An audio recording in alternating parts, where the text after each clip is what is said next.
When writers ask this question, I already know their story has a huge mistake. I'm a retired police detective and I've been a consultant to TV and film since 2015. And the most common question I get is this one: how long can the police hold a suspect? It's a really simple question, and I'll give you the answer to it in just a second. But I want to talk about why it's such a big red flag and what we can do to fix this just by changing around your story sequence of events.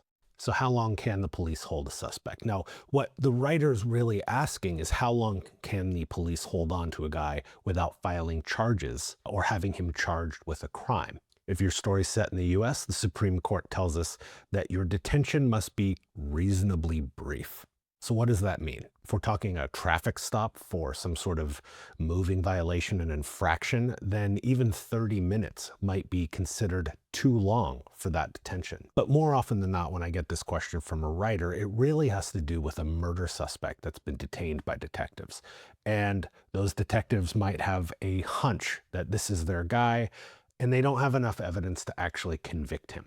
So, in this scenario where our suspected killer is in a locked room at a police station and our detective protagonists want to hold him as long as legally permissible, the answer might be 24 to 48 hours. But do not do this. If your characters are doing this, in real life, they would be risking some really serious issues. So let's talk about those real quick.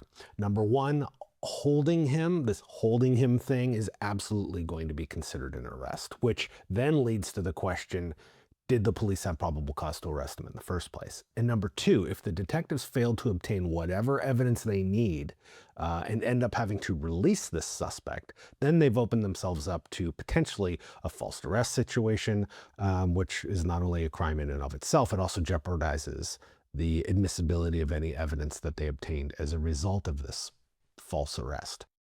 So, how do we fix this in the story and avoid all of this kind of stuff? For starters, we need to move this custodial interrogation, which is legally what this is, right? Because this guy's not free to leave. We need to move this custodial interrogation scene to later in the story and then create a new interview scene to fill the hole in the story that moving this interrogation to later has created in your timeline. The entire problem is created by painting yourself or writing yourself into a corner where this big interrogation scene is happening way too early in your story.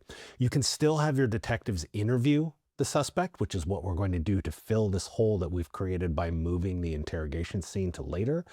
So you can still salvage a lot of the exposition that you're trying to have occur in this scene at this point in the story. But this is not the time for putting the bad guy in a police interrogation room and reading him the, rights off of the Miranda admonishment card.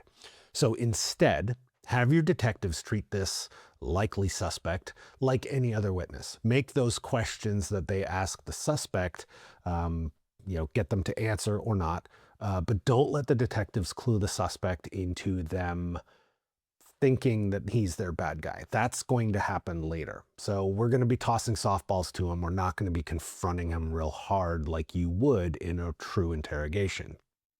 Now, in real investigations, when we transition from a a conversational interview into a more accusatory and direct custodial interrogation, we're usually at the point in the investigation where we already know the majority of the answers to the questions that we're asking our suspect. And more importantly, we're either at the point in the case where we have the evidence to go forward with a prosecution with our suspect here, or we're prepared to let him go if he refuses to talk to us. A suspect is either free to leave or they aren't. And if they aren't free to leave, it's going to be considered an arrest and charges are pending against him. And your detectives need to have had probable cause to detain him in the first place. And one last thing, unless you're writing a Western set in the 1800s, don't have your detectives say, don't leave town. If the suspect's free to leave, he's free to leave. He's free to leave town. And by saying don't leave town, your detective's just telegraphing that they're too lazy to track him down later. So Move these interrogation scenes to later in the investigation and make sure that your detectives are ready to prosecute him when he says he's not going to talk to them.